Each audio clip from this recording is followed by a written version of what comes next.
Go ahead, 17, this is Houston. Hello, Houston, this is 17. Roger, go ahead.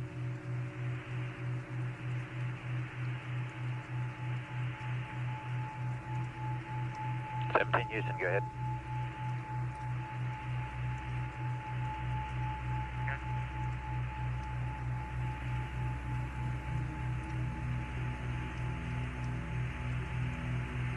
Hello, Houston, it's 17. Roger, 17, go ahead.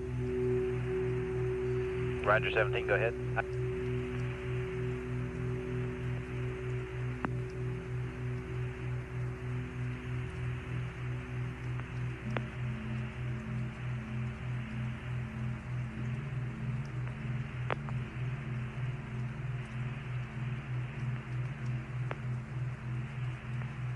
Hello, 17, Houston, you read?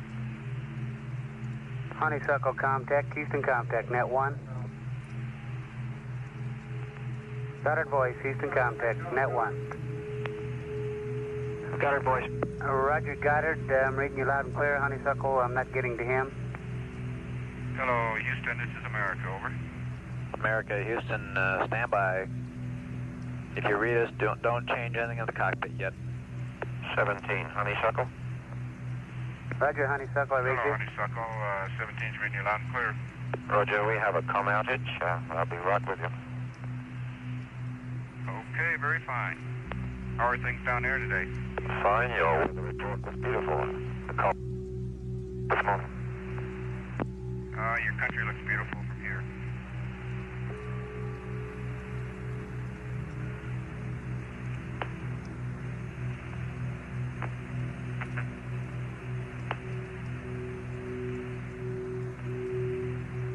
Okay, 17, Houston, how do you read now? We got you, Bob. Okay, that was our network problem, not your problem on board. Okay, thank you. I just figured out what happened to my PTC here. With this exercise, this jack is shaking all of America in all three axes here. Roger, you finally got to 115 on the heart rate. Yeah, my right needles are bouncing back and forth a half a degree. Roger. Gotta find something to pin it on.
Jack, surgeon over here says you got 120 on the heartbeat for a moment there. 122 right now.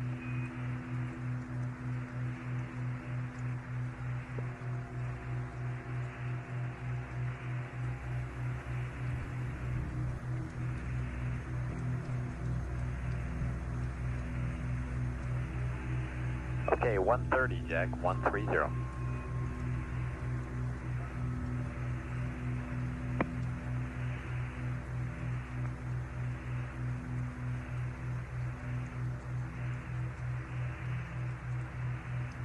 140, Jack, 140.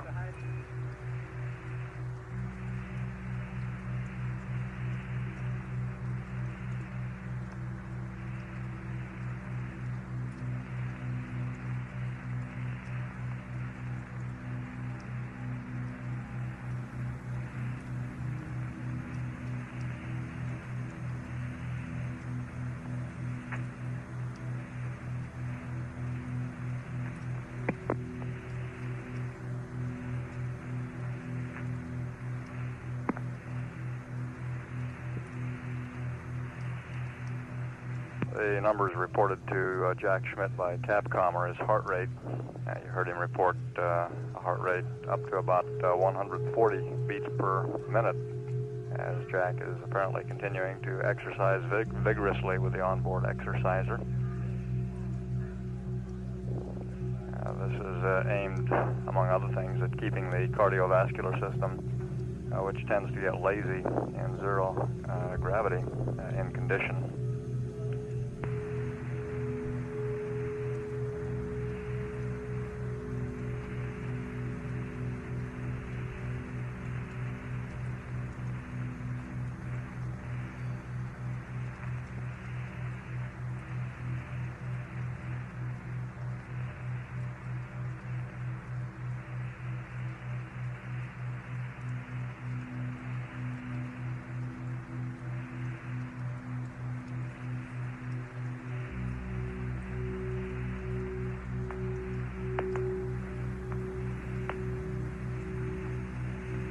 Dean, we've got a serious one here. You might be interested. All that exercise banging around in there de-stratified tank 302, so it stirred it all up good.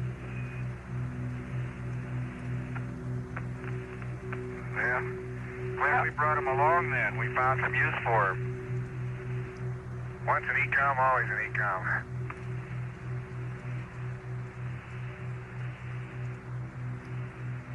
I have to create my own G in order to run in place.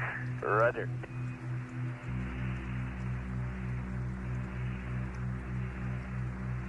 How high up did the heart rate get, Bob? We got you at 140, Jack. Were you running in place? Is that 140 was... Yeah, I'm underneath the right-hand couch, holding on to the main YY strut with my hands and running against the LEB. Roger, it worked real well, 140, and you were running in the mid-60s, so you picked up about almost 70 beats there, no problem. The surgeon is very happy. Well, I'm happy too. You know, it took a while to find a technique. I got up to 90 with just isometrics, pushing against the couch, and the running is obviously what it takes. Oh, Roger. But I don't, Bob, I really don't feel, I guess lost it.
Hello, Houston, 17, you still there? Roger, we're with you. We had a little comm problem there as you know, coning on this as we're changing on the antenna, but we're with you. Okay, what's the heart rate right now? Right at standby.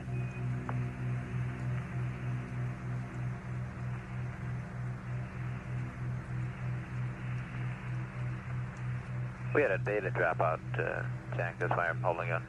And it just came on, and we'll tell you in a second here.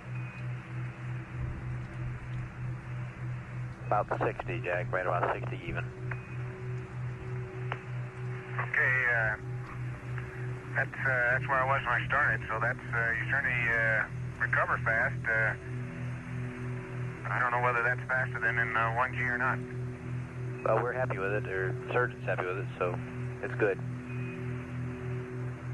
Well, I just, how does that compare, do you have any data how that compares with the recovery, say the 5-minute recovery time on the ergometer? We can look it up, Jack, if you're interested. We'd have to check your records. They don't have it right in front of us. Well, no big deal, just curious. Roger.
Jack, just for your information, surgeons pulled out the recovery rate data, and it's the same with our data, which is a little rough here. It's the same for 0G as your 1G odometer data.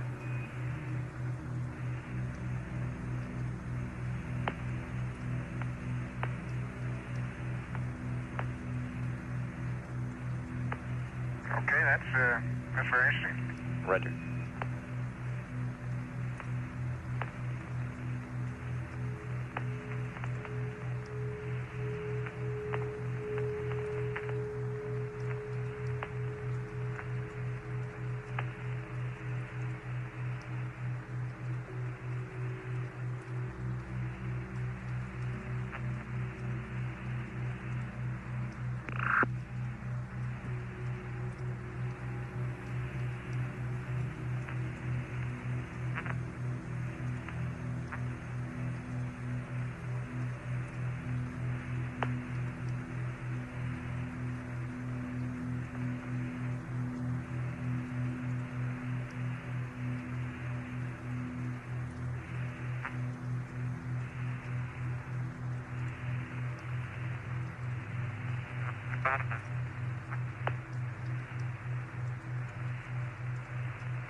Bob, since we've got a few moments to talk, which I know we won't have later in the mission,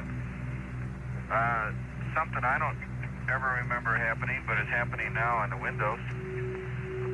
That's the 1, 3, and 5, but not 2 and 4, is that in the center of the window, about 6 or 8 inches in diameter, as you come through the night side of the rotation, you pick up a very light, you might call it even a frost. Very light frost on the window, more like a moisture frost, film of moisture or film of frost, not very thick like crystals at all.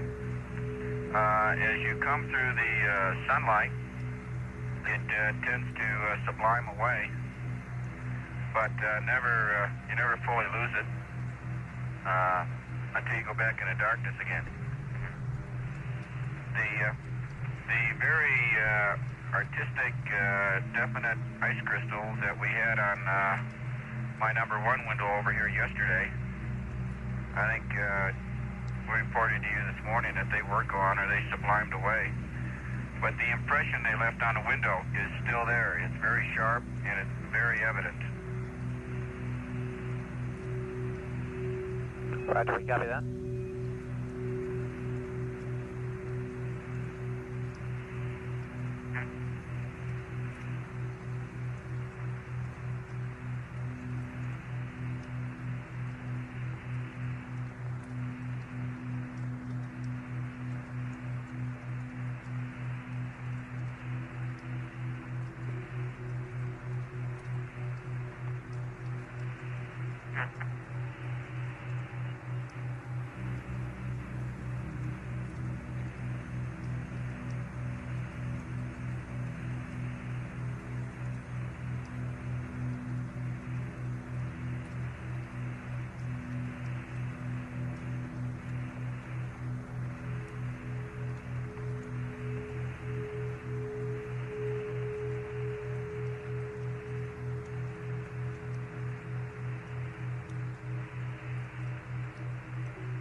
Bob, I don't know whether you were copying Honeysuckle's call to us while you had lost comm there for a while.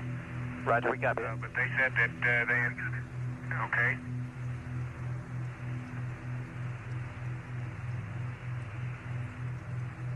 Kind of concurred with your weather report there, Jack. Well, lucky guess.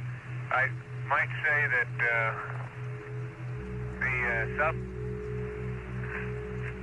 zero phase point that we're looking at is right at the northeast coast of Australia, and it's much brighter. It's a very bright point now. Well, it's hard to say how far across, but quite unlike what I mentioned being in the vicinity of the Samoan Islands earlier. And it's right at the shore, and it could be just that the shore area has somewhat choppier seas. So maybe the brightness of that point is a function of sea state, although I don't know exactly what type of seas it would take to brighten it up. I suspect choppy seas are better than long swells. Roger, Jack.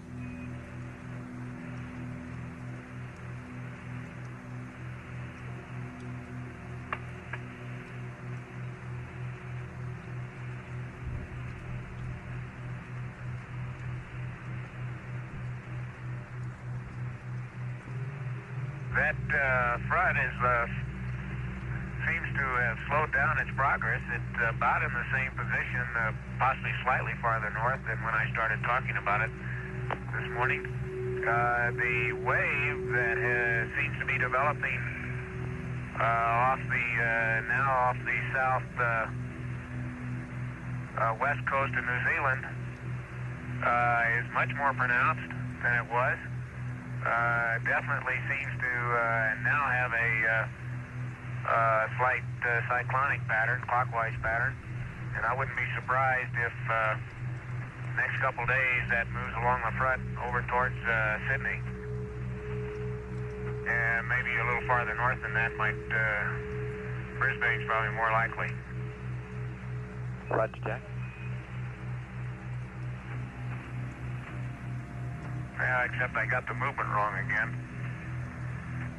Although it does seem to have progressed west from New Zealand.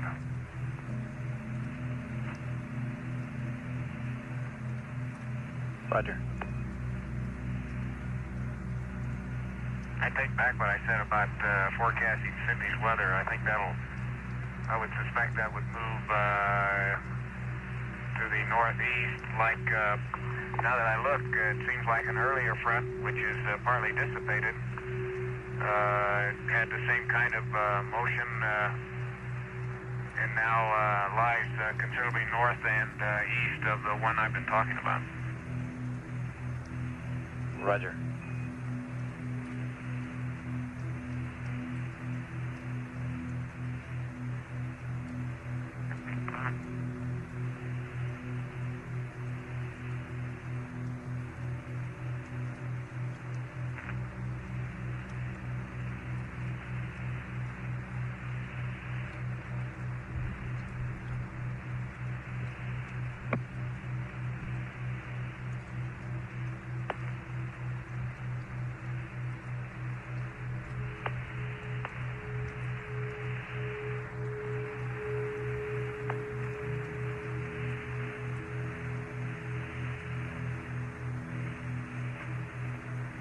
Thinking back on some weather briefings we had last week, Bob. Are you there? That's affirmative. I'll talk to you later. I think we're losing you for a little bit here. Okay, Jack, we're reading you loud and clear right now. Oh, you're going out a little bit now.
Back with us, Bob?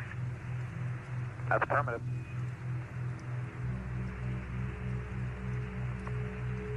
Okay, I was going to try to recover there from that last few statements. As I recall, the weather briefings that we had at the Cape last week, that talking with Ken Nagler and Jim Nicholson down there, that the patterns we were seeing from the satellite pictures and their forecasts, or analysis anyway, charts in the New Zealand part of the Pacific, those waves formed along the front would move north and then curve east. And that appears to be the pattern that was visible in one of the older fronts. And I suspect if that pattern would hold with the way that's developed right on the coast of New Zealand now, that it might move on up the western coast of New Zealand. We'll probably have a chance to watch that the next few days and see what happens to it. Roger, Jack.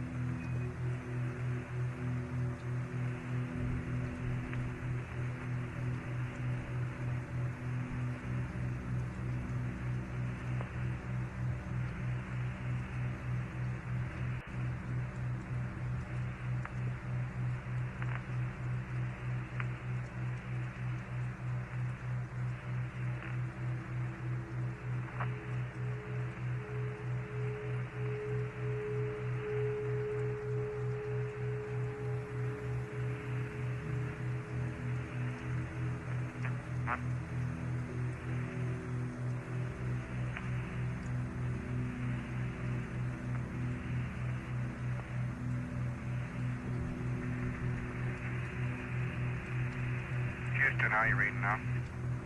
Reading you loud and clear. Okay, Bob, as I look at the clock, we're just 24 hours ago, we were about within our hold somewhere. For this period, yesterday we were in our hold, and I think it goes without saying, but we'd sure like to pass on our debt of gratitude and thanks for the response that the people down at the Cape came up with, and particularly at Marshall. I think we all knew no one would be going anywhere unless everyone was satisfied that we were going all the way, and that's certainly the way we felt, but we do want to thank everybody who had a part in making that come true. Roger, Gene, I think it was a superb show between the Cape and Marshall and Houston, and probably even Goddard with the network, and just about everybody concerned really had to do some work there to bring it off, and it went off real smoothly. You know, after flying with Stafford a couple times and having that happen a few times back, I thought maybe he was aboard. Okay.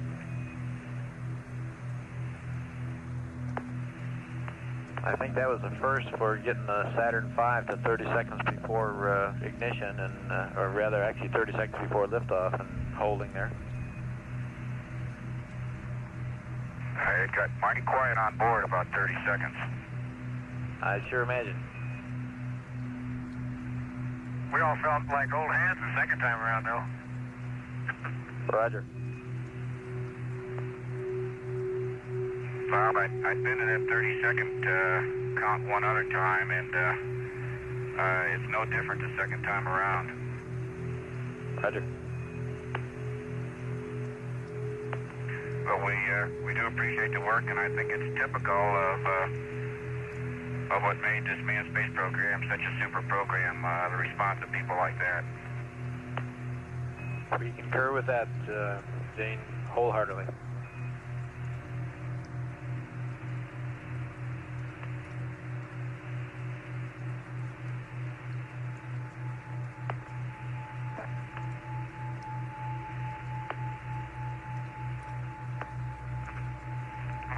And with that in mind, tell everyone to stick around because there's a lot yet to be done.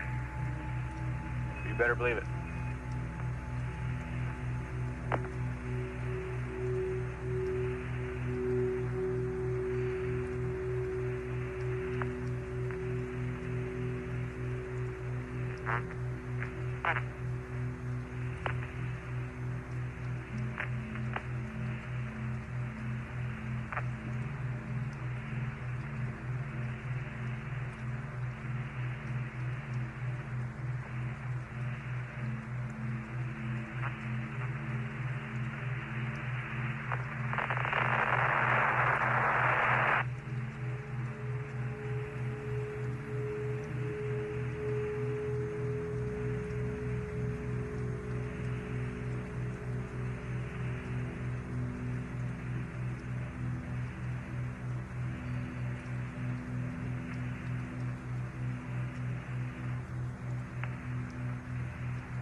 Yo, accumulator cycle again, I guess, gang.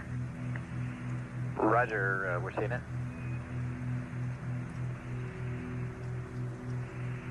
Looks like you got a master alarm. Is that affirm? Yes, sir. That's how we tell these days. Although it doesn't happen all the time, and I guess as long as whenever we have that waste vent closed, we probably wouldn't be bothered by it at night. Roger, that's our feelings here, Jack.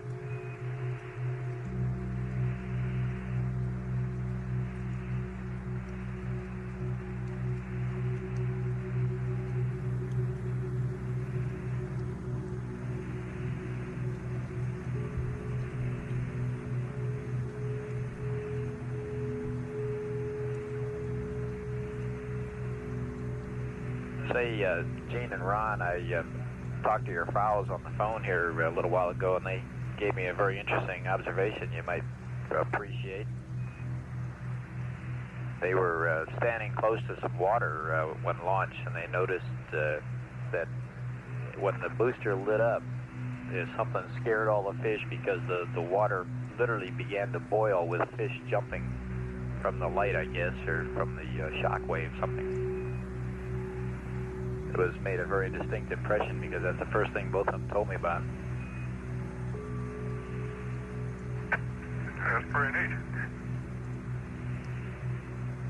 It's a neat way to go scare up the fish, I guess.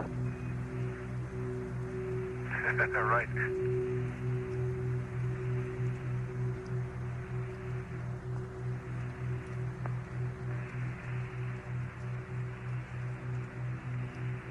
How are they doing today, Bob? Really fine, really fine. They're just, like I said, they're just really tickled pink. And Barbara said that she wants you to know she's going into quarantine till after the weekend here, till after the landing. If she goes into quarantine, it'll be a space first. Roger.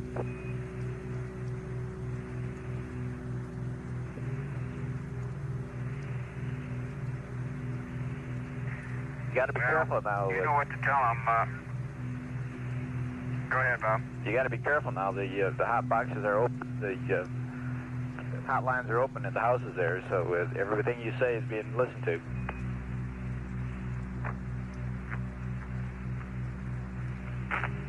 Yeah. Okay. In that case, just want to say hello, and we're having a super good time. Looking forward to what's coming, and we thank you for the news, Robert. Roger. And my impression of the world, philosophically, I suppose you'll be getting from time to time, but it sure hasn't changed. Roger, Gene. It's sure beautiful.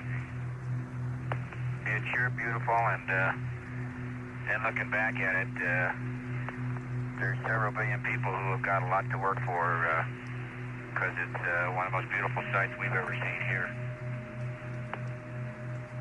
Roger, Gene. You guys are sounding great and doing real great. We're pressing right on here.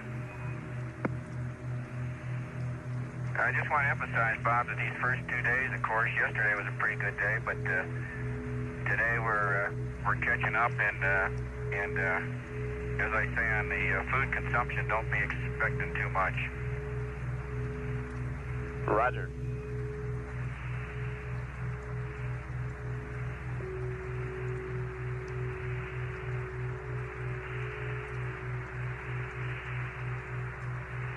Acclimation and familiarity and stowage and preparation and enjoyment and relaxation are really the call of the day today, which is probably the most ideal day in a flight plan to put it, because it's probably the only one we'll have. Roger.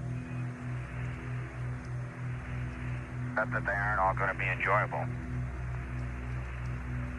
Hey, Bob, your hourly weather report is due, and I'll wait a while. I keep losing your Tom. Okay.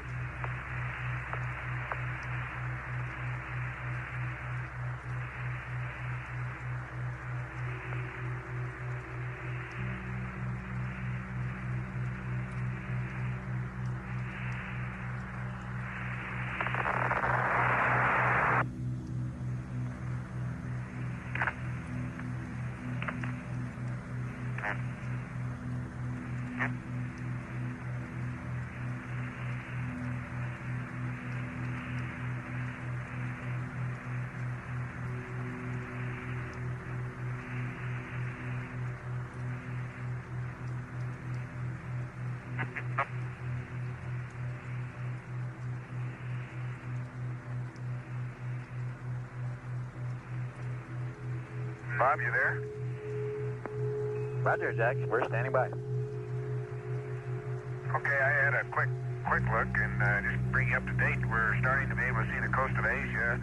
Philippines are wide open today, and that tropical storm Teresa that I mentioned, I thought I could see. Indeed, I'm sure that's what that little concentrated mass of clouds was north of New Guinea. And I suspect, although I didn't get a good fix on it, that the folks at Guam may be in for some heavy weather.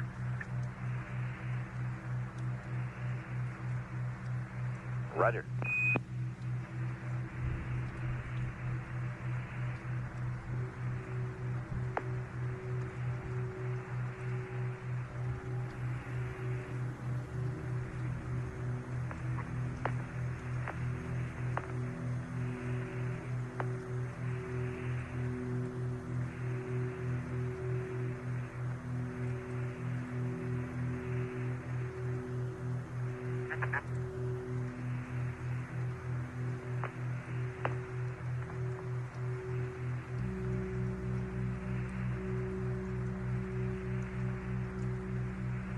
Well, Bob, I got another pair of pictures, and that would be up to 134. Roger, that's on November, is that a firm? That's firm. Real good show.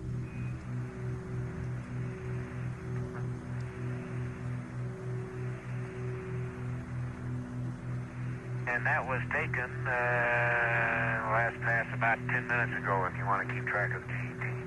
Roger, thanks, Jack. I'm doing that.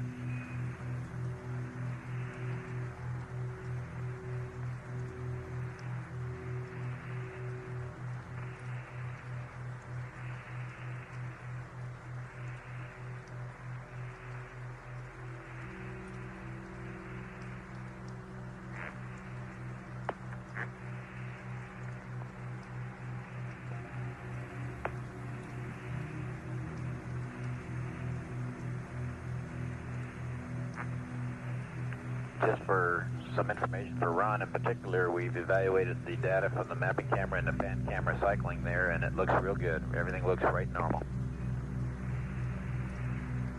Hey, that's outstanding. Good deal.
Bob, how do you read 17? 17, read you 5 by.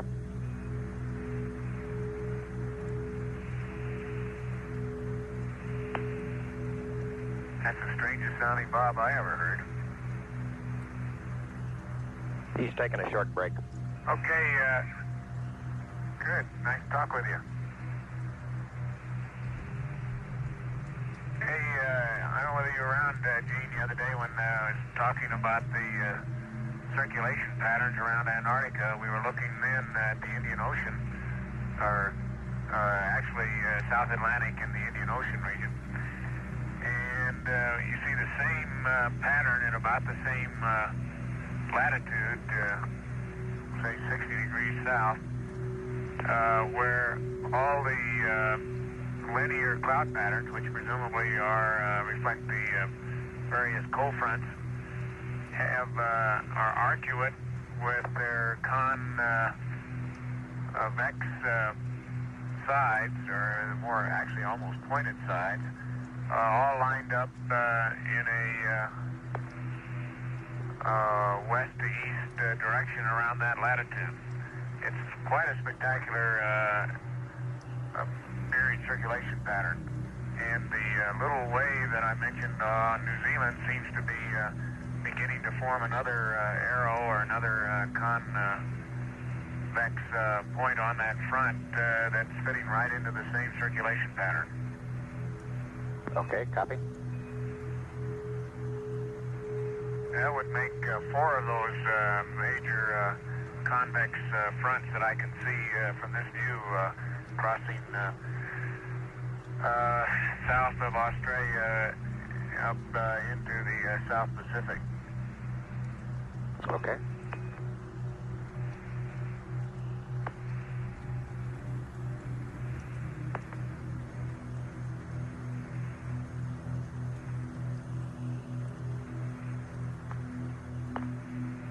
On that tropical storm that was Teresa, I don't know whether they're still calling it now. I'm not sure. It may be a little south of Guam. Guam may not be in trouble with that one.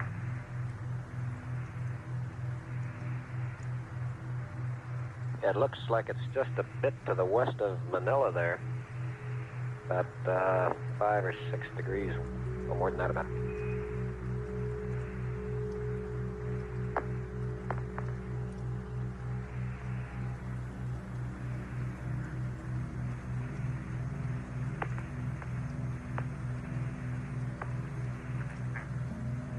Looks like it's about 5 degrees west of Manila and about 5 degrees south. And it is still called Teresa.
Okay, Gene, if you're still there, I don't like to argue with you, but I think our analysis chart's a little more up to date. Okay. In the center, that area you you just mentioned is very clear now, east of the Philippines. Did you say west or east of the Philippines? West of the Philippines.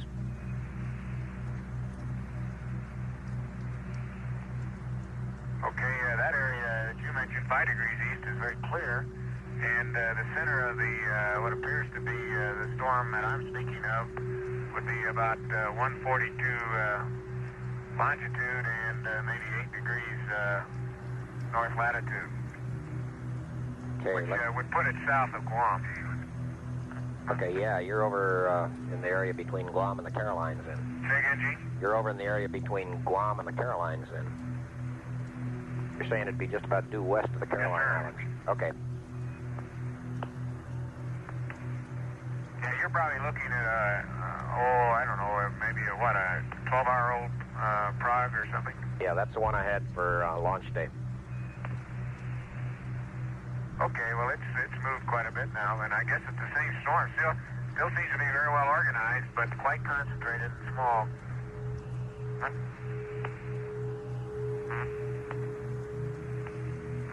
Okay, I'll get a new prog in and compare your estimate there.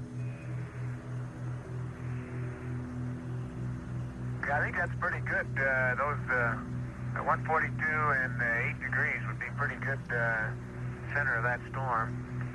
I've got some pretty good I can see Mindanao, and I can see the, let's see, just a second, what is that on Australia?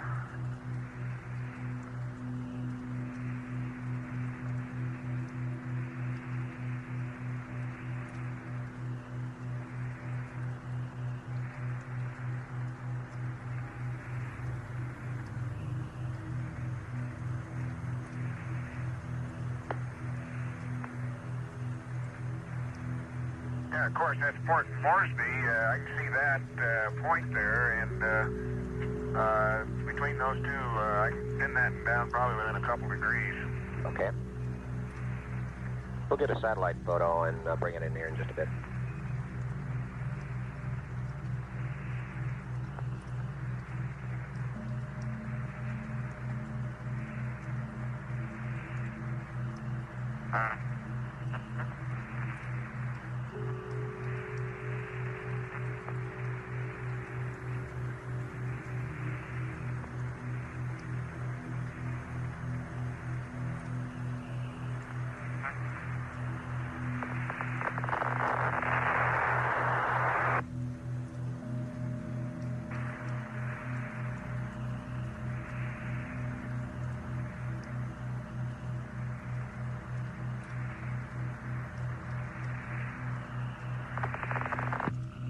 The conversation over the past few minutes has been between Flight Director Gene Kranz and Jack Schmidt. Apollo 17 at this time, almost directly above the northeast coast of Australia, some 94,000 nautical miles from Earth.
Houston, canister number 4 is in Bravo now. Roger, we copy that.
Go ahead, 17.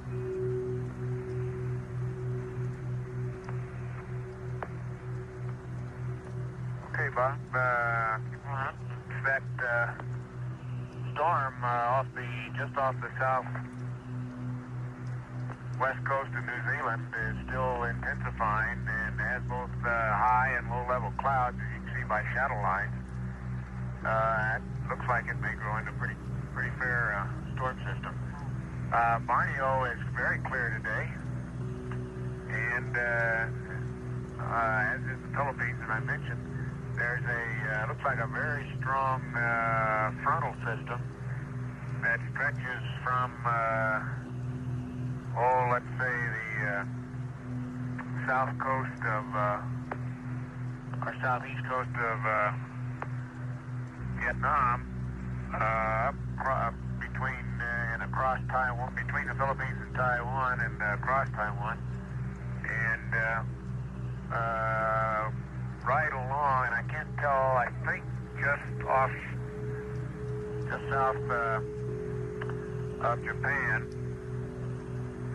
I can't tell whether Japan's in the front or not. I'll look at it some more. The strongest storm center that I can see on that is way north, and probably Hokkaido has a fair amount of weather from that storm system.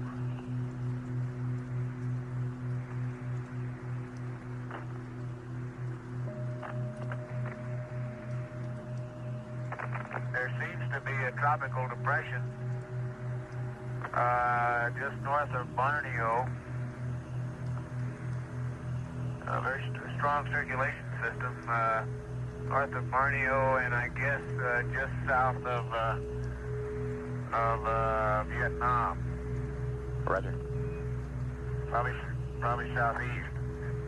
I hadn't noticed it before, but it's extremely concentrated northern hemisphere cyclone pattern. I don't know whether that's on your prog or not. That's not what's left of Sally, is it? Stand by. Let me look at the prog over here, Jack. Okay, it doesn't show it on the old one. The new one's coming in here shortly, Jack. Okay, if that is a developing depression, it's approaching Luzon, not very far away, 2 or 3 degrees of longitude now, although Luzon is clear. Roger.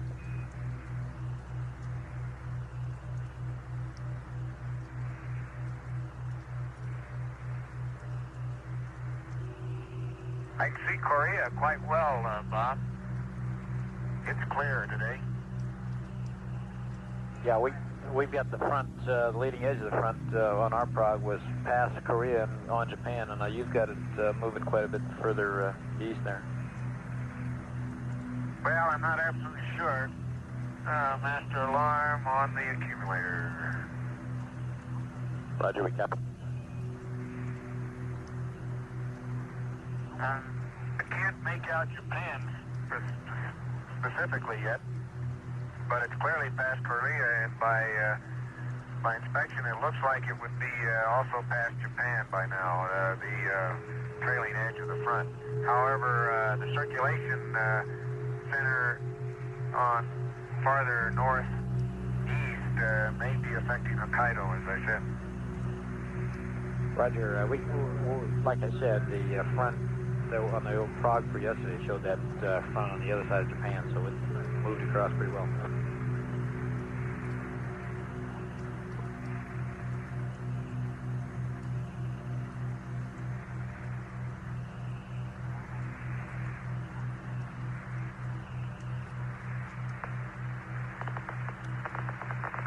As I recall, they had a tropical storm called Sally that went into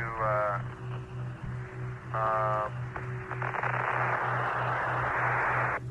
few days ago, and so I suspect this new one that I think I see between Borneo and Vietnam may be something else. A new depression, or I may be fooled by it.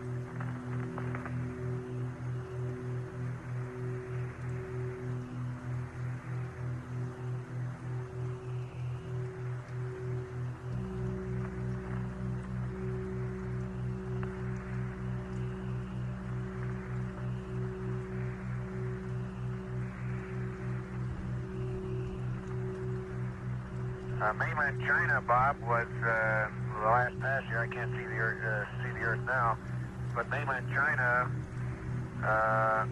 looked like it was clear as far as I could see. There might be another front quite a ways inland, but that gets right at the limb, and I can't tell. But Korea, Yellow Sea, and the regions of China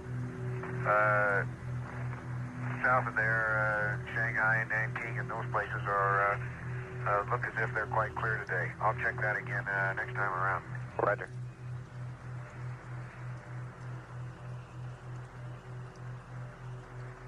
And Jack, we're ready to terminate the charge on battery B and start the charge on battery A. Okay, that's in work.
Houston, for your information, system test 7A is about 0.6. Say again, Jack, I missed that. 0.6 on system test 7A?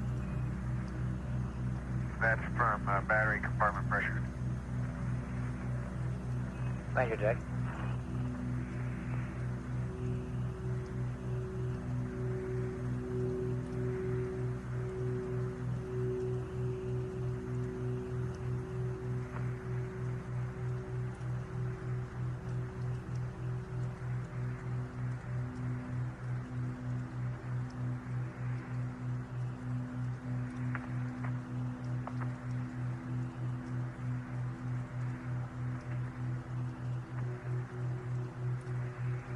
Okay, Bob, battery A is being charged now. Roger, Jack.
Bob, you got any of the limmies in there today? Any of the limmies? Roger, all sitting by. Just gave me a big thumbs up, Jack. Okay, give them a thumbs up on the rendezvous radar antenna. It looks real good.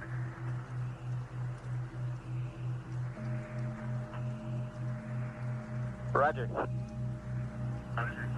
I'm nose to nose with it practically here at about 2 feet, and it's extremely clean, and see absolutely no sign of anything abnormal with it. Roger.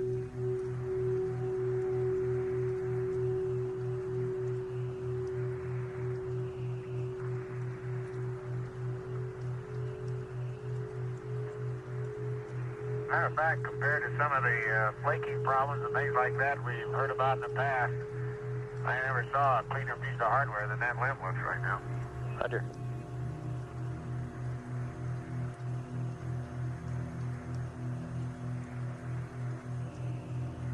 Appropriately, finally, we're starting to use it during the Christmas season. It sure looks like a Christmas package with all the orange tape on it. Roger.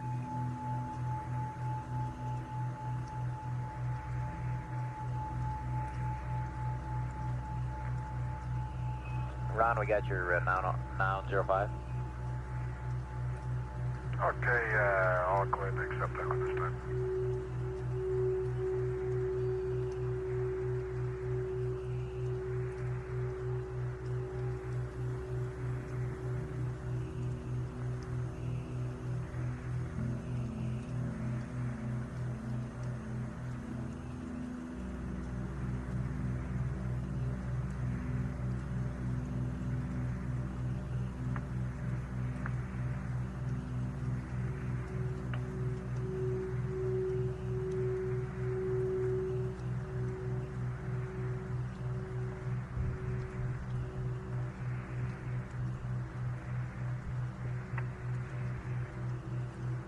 We got the 93s, Ron, and you can torque.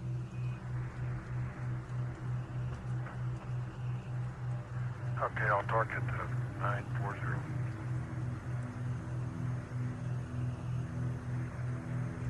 Okay, we got it.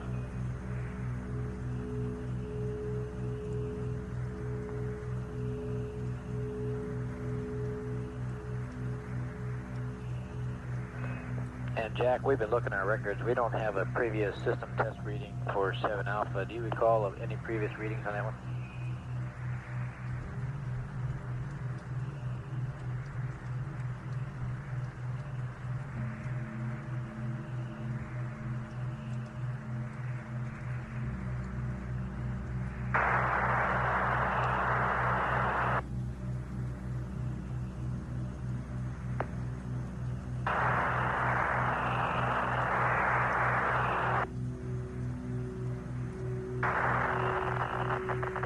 Yeah, that looks like another accumulator cycle. Head of master one.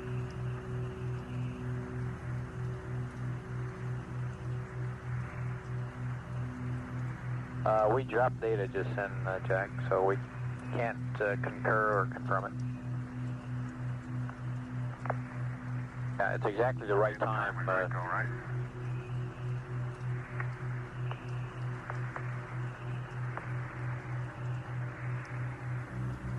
Bob, you cut out about your system test meter discussion. Roger, Jack. Do you have any previous 7 Alpha readings? We don't have any in our log here, and we're just wondering what the past readings on that was. No, I think that's the first one that we would have been called to make after a battery charge, right? That's firm, Jack.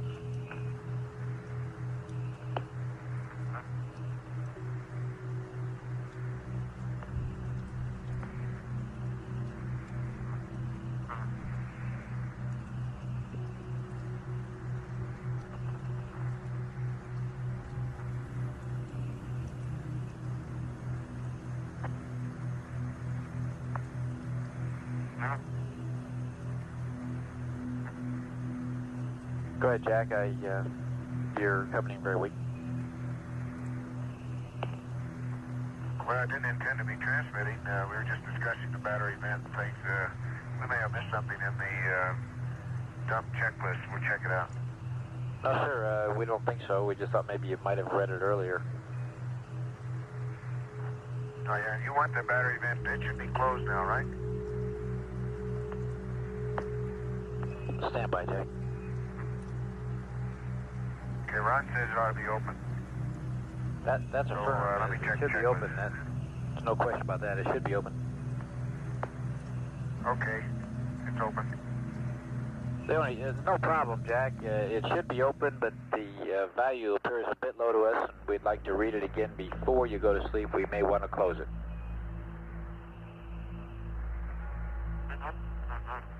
And a nominal reading would be 1.7 on that. Okay, we closed it when we were doing all our dumping some time back and neglected to open it again. So it was closed, and I gave you a reading. It has been closed during some 2 hours anyway. I'll figure out how long.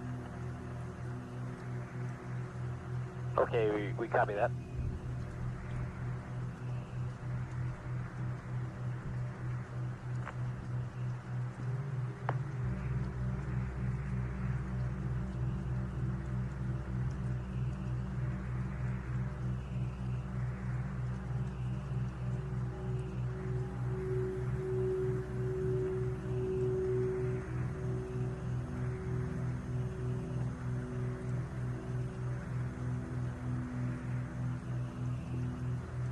Jack, would you mind opening the vent and watching the system meter concurrently with it?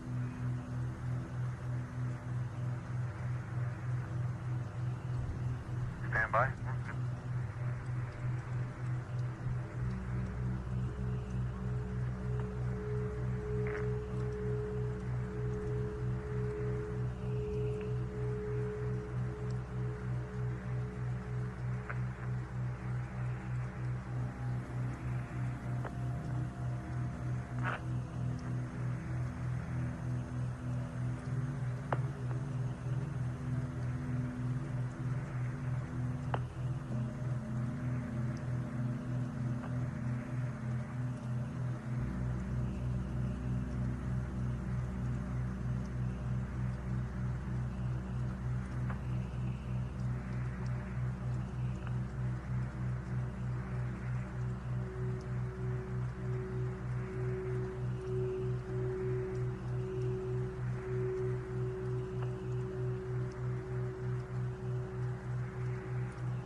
Well, it's closed now, and it's still reading 0.6. You want us to open it again? Right, open the vent and... I mean, it's open now. I'm sorry, Bob. It is now open and reading 0.6. It read 0.6 when it was closed. Okay, just leave it open now. Okay. And we will want to still check it prior to your sleep period. Okay.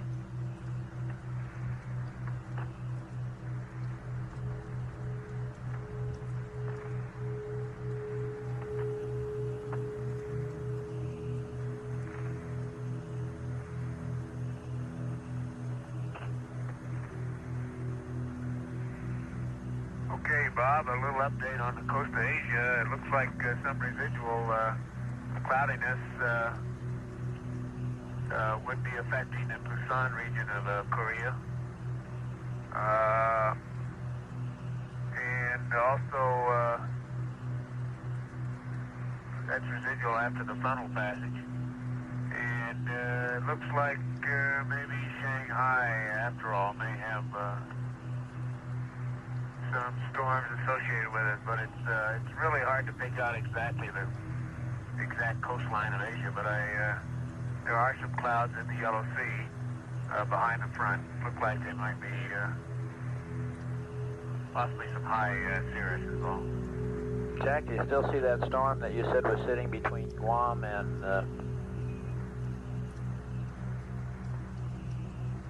Borneo in that area? Okay, I see there is this cloud concentration between New Guinea and Guam. The more I look at it, the less well-developed it appears to me compared to some of the other circulation patterns. It could be just the residual depression from Teresa that's moved out into that area. It is an isolated, relatively isolated cloud pattern, fairly small but apparently fairly dense, but it does not have a strong cyclonic pattern to it. Nothing at all like the pattern that now exists above Borneo and seems to be moving towards Luzon. Roger, we copy.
we're moving into pieces of the pre-sleep checklist.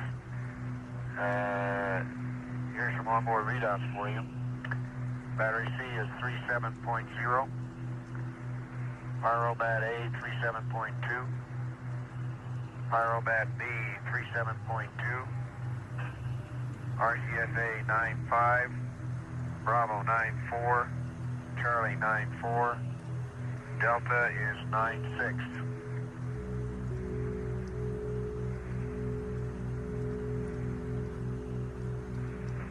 Roger, we copy that. And if you started, we don't want you to reinitialize the PTC until about 2400 on the timeline. Okay. We're just getting a little ahead. We took us longer last night on the pre-sleep than we expected. We're trying to work it out again. Yeah, we don't want to. We want to terminate the waste stowage vent at that time because we think that that vent is what's contributing to our PTC coning. Okay, we're not really ready to go to sleep yet, but we're just moving ahead. Roger.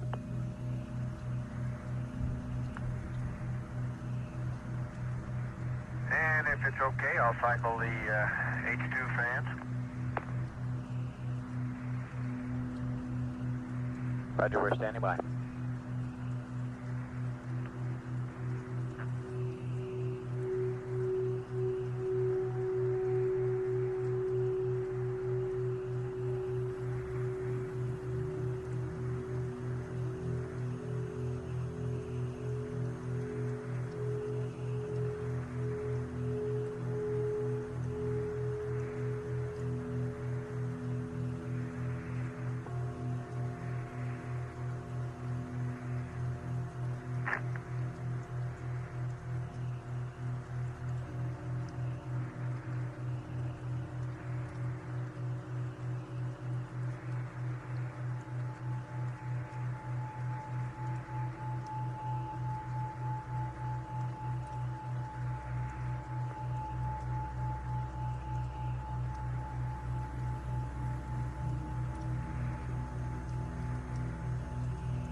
The fans are off. Roger.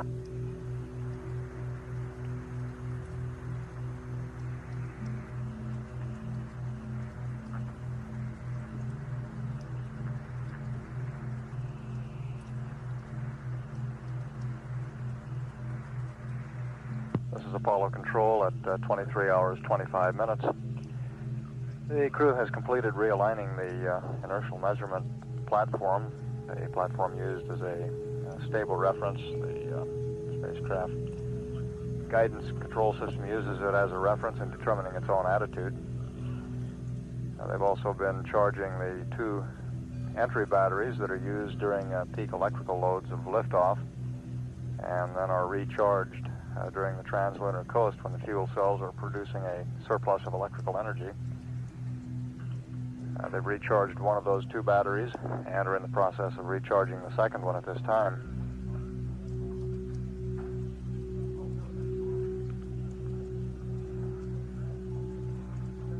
And you heard the crew describe going into their pre-sleep checklist, getting things aboard the spacecraft configured for the sleep period, which is scheduled to begin at 25 hours ground elapsed time, or a little more than 1.5 hours from now. Apollo 17 at this time is 96,244 nautical miles from Earth, traveling at 5,264 feet per second. And all spacecraft systems continue to function almost perfectly as planned. A little while ago, the lunar module control officer, confirmed from telemetry what Gene Cernan was reporting visually out the window, and that is that the lunar module appears to be in very good shape. Of course, we have a limited number of telemetry readings on the LEM at this point, but one of them that we do have gives us an indication of the integrity or tightness of the LEM cabins, and we see that from the amount of pressure decay. It appears to be a very tight vehicle.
Hey Jack, we got a request in here from our Araya friends.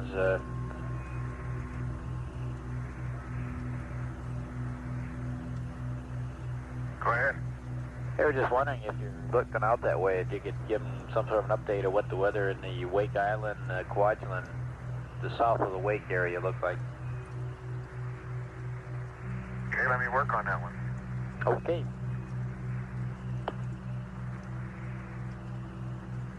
You're going to earn your American Meteorological Society badge here pretty quick.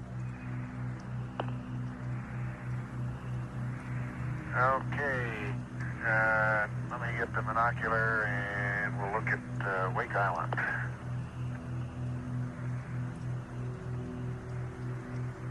I miss having all those nice latitude and longitude lines on the globe. Yes, sir.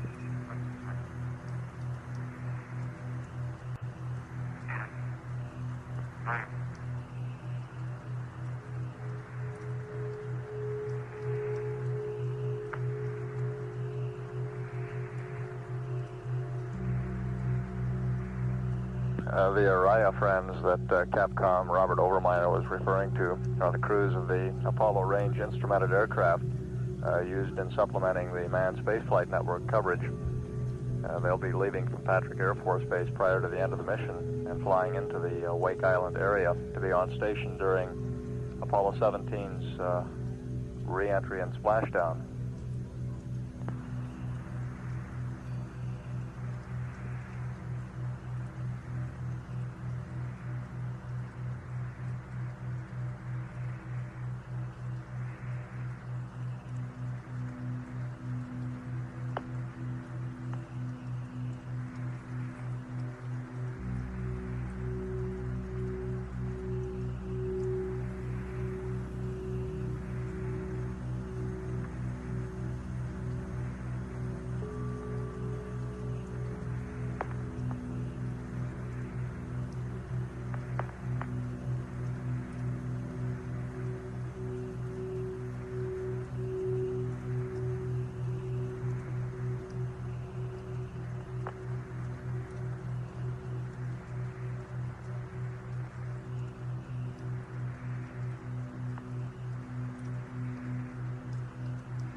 Okay, Bob, I'll probably have to work on this one a little more. But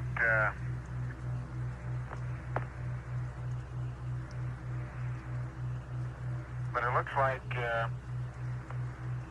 around Wake, or in the vicinity of the Kwajaleins and north to Wake,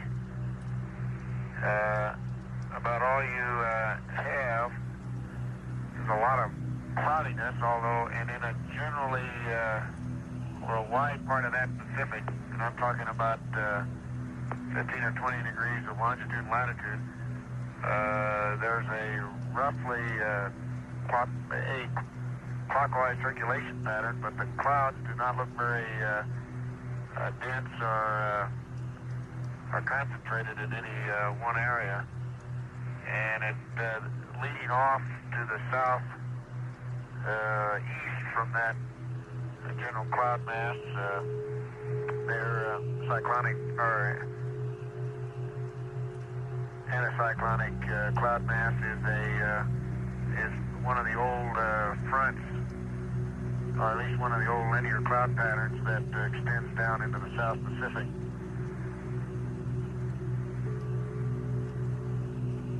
Roger, Jack. I'm sure the Orion troops are listening down at Patrick and cloud all that. Well, my guess is, Bob, and it's purely a guess, is that they're probably, if they were out there right now, would be experiencing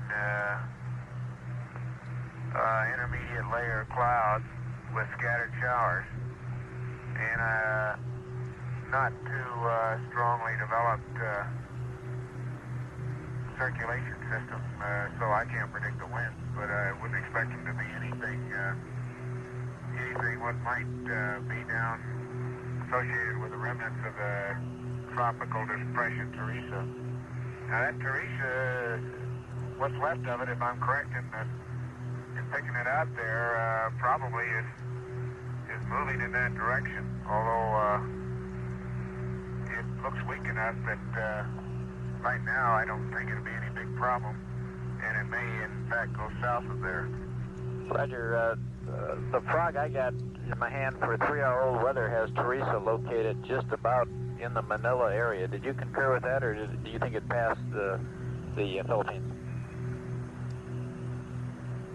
Well, I don't. Manila's clear. The only thing approaching near Manila is this other storm center that now is north of Borneo, and to the east of Manila, it's clear all the way over to this little cloud mass that I was guessing might be Teresa. Roger. Well, I say this was 3 hours old, so... About, I gave Gene Krantz some coordinates on it. You can look it up. Those were pretty good coordinates for that cloud mass. Now, whether that's really Teresa or not, I don't know.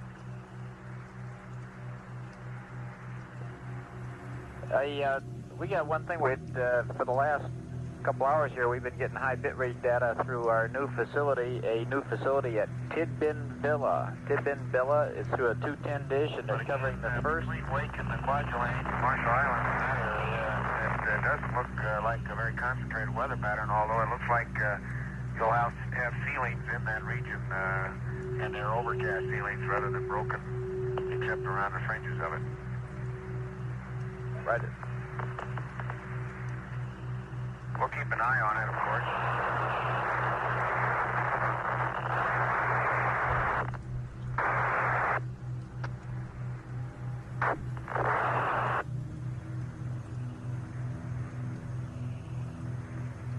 Jack, how do you read us now? You're loud and clear?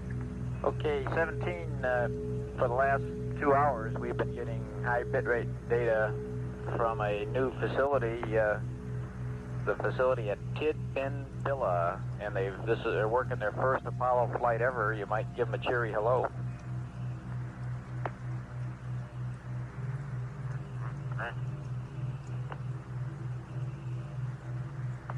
Tidbin Villa, is that correct? That's affirmative. Very close to the honeysuckle site. That? Very close to honeysuckle. Well, how you doing, Mike?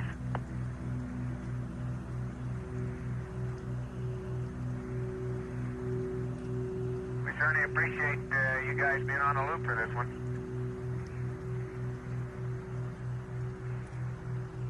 All right. Bye.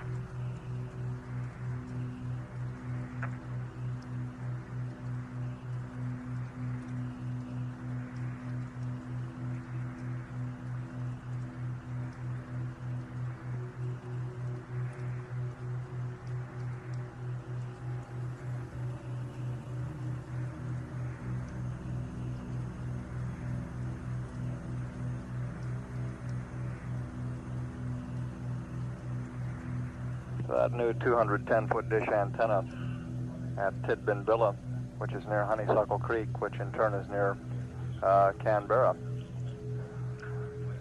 now online and accounting for our excellent signal strength from the spacecraft. Apollo 17 at this time is 96,958 nautical miles from Earth. The speed is 5,233 feet per second.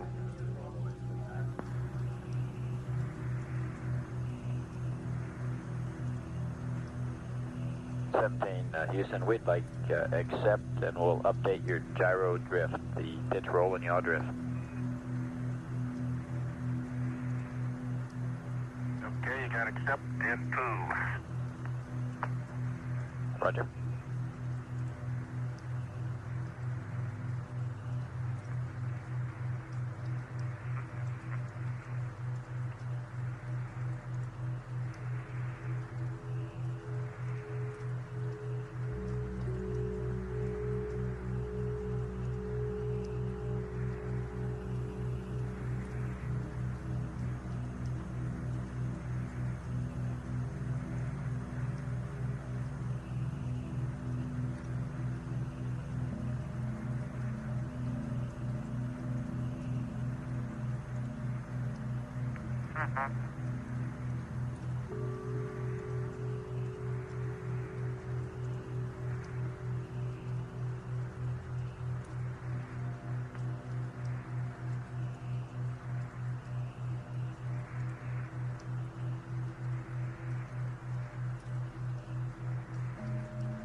17 Houston, the computer is yours, and you can go back to attitude and reinitialize PTC whenever you want to. Go ahead, Bob. The computer's yours, Gene. Go ahead, You Marie. can go to attitude and reinitialize PTC whenever you want to.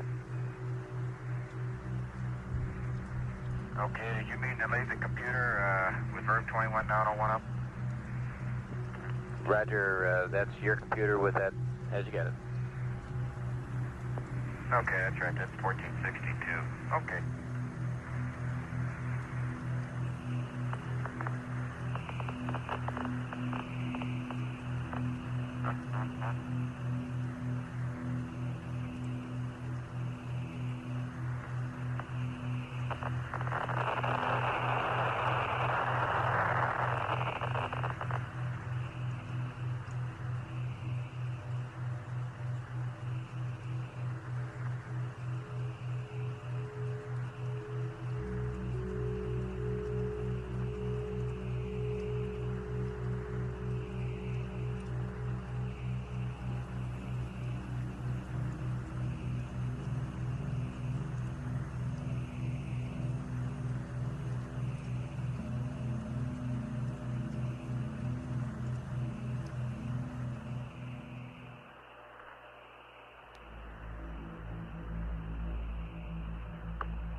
Seventeen Houston.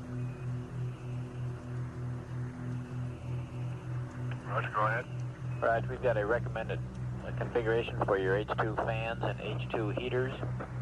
We would like the H2 heaters 1 and 2 to auto, and H2 fans 1 and 2 off, 3 to auto.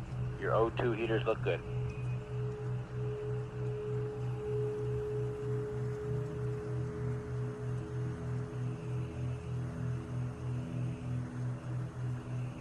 Okay, let me verify I've got these right. H2 heaters, 1, 2 auto.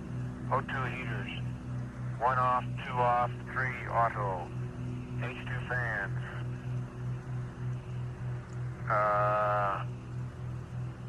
H2 fans, you want off, off, and auto, is that correct? That's what we wanted on the H2 fans. And the O2 is fine. Okay, they're off, off. Okay, H2 fans, off, off, and auto. That's affirmative, Jack.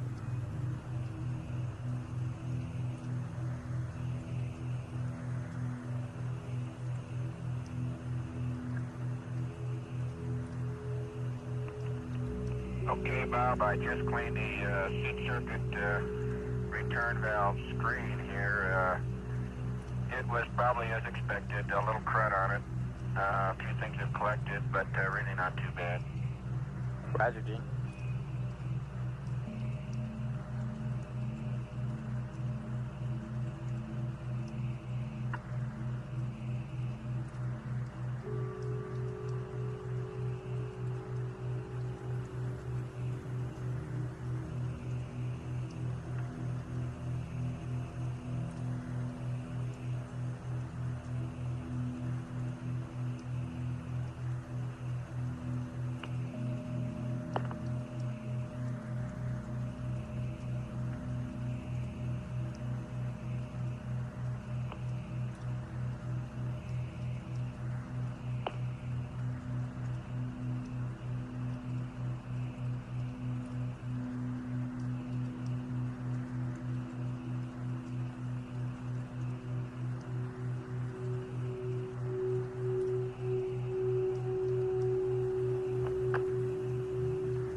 Bob, a little more about Wake and the Marshalls and Fudge Lane.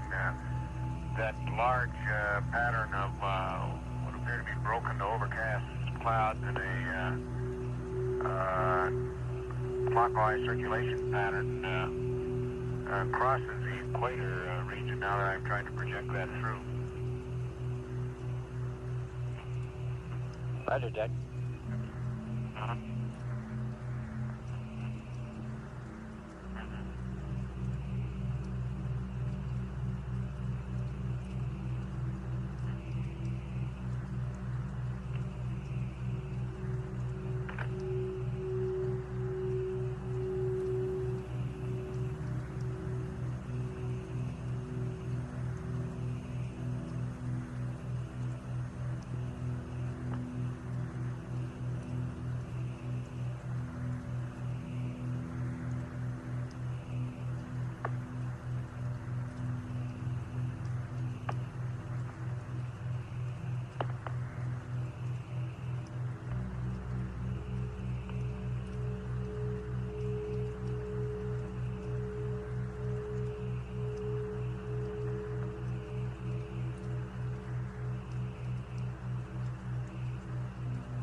Houston.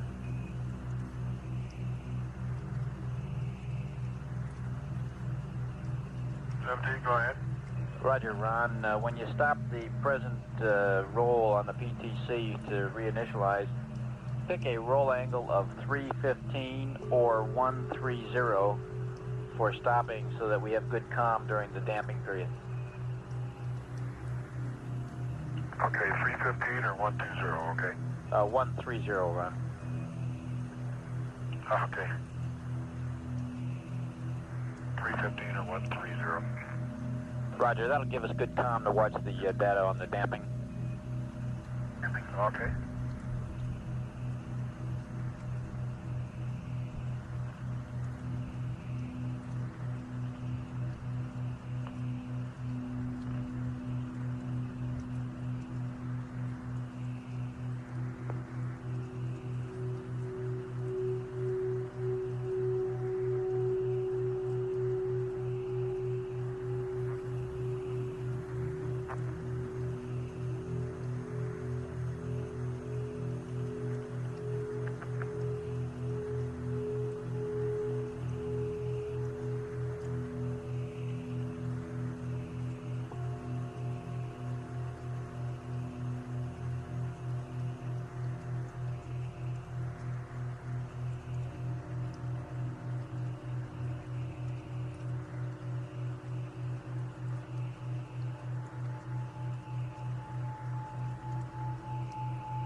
This is Apollo Control now, 24 hours after liftoff.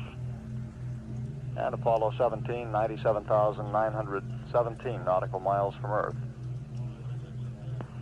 The crew at the present time is stopping the passive thermal control mode. They'll be re-establishing it. It had begun to diverge a little bit, began to wobble about the axis. The concern in going to sleep with that sort of situation is that it will wobble through the point at which they would have gimbal lock.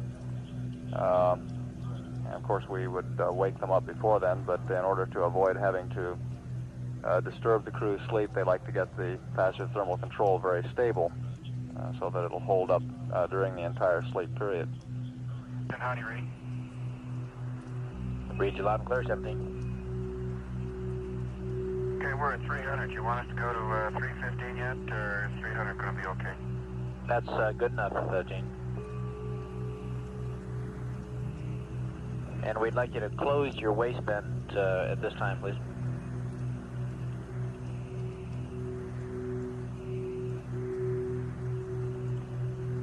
Okay.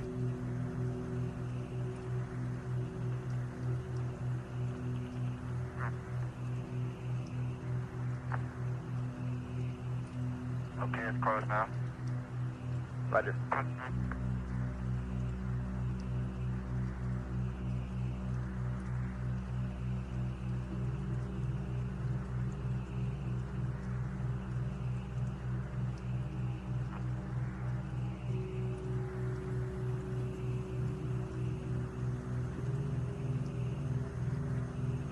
17 Houston, we've got the same recommendation. We recommend Alpha and Bravo for damping, Bravo and Delta for spin up, over.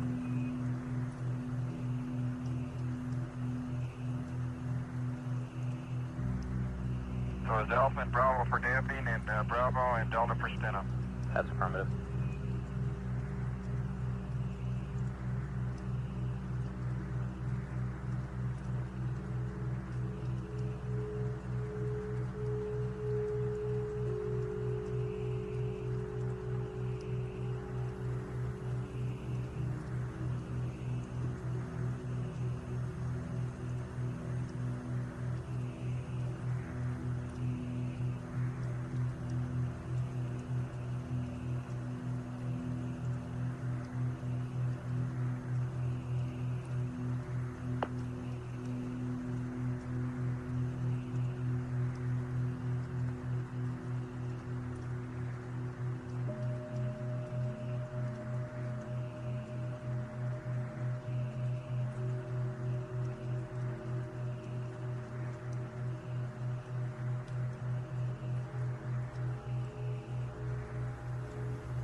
Houston.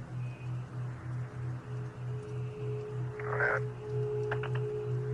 If one of you want to break out the flight plan supplement, we have a change to the E-loads on page 143 due to the change of gyro compensation parameters, if you want to copy them down when you get the supplement out. Okay, we'll give you a call. Roger, we'll be standing by.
Bob, we're in our damping cycle now. Roger, we're watching it, Gene.